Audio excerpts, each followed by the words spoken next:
Today we're going to go over how to use the wand or the vibrating wand or the temperature wand externally on the pelvic floor for pudendal nerve pain and pudendal nerve entrapment.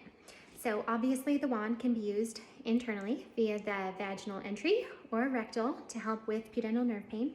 You can also use it externally. I like to recommend using this thicker blunt edge here and then this tip here for these techniques. So on your pelvic floor, I recommend getting a mirror and using your hand to find your sits bones. So that's the ischialtuberosity here.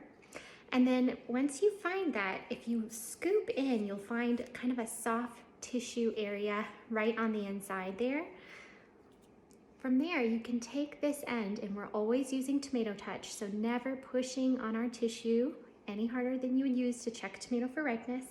So you're gonna come and just gently roll into that soft tissue area, and you can roll this blunt edge in that area, either with vibration on or off. So just to get an idea, you would use it like this, either laying down or in side lying or in a deep squat position, and just strumming it along this soft tissue here, coming up to where we have a bit of a tendon and backing off and coming forward with that blunt edge.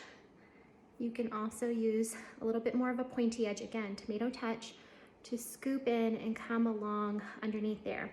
Keeping in mind that the pudendal nerve does have some branches that run right in that area. So it can be a little bit tender. Once you find that area, it's helpful to back off, and you can roll on through the inside and even scoop from that ischialtuberosity or your sits bone here in towards the vaginal opening or rectal opening and perineal body here in this scooping manner here. So the wand would be out here and scooping in. And you can do that for about 2 minutes or as needed to help with an external technique for pudendal nerve pain.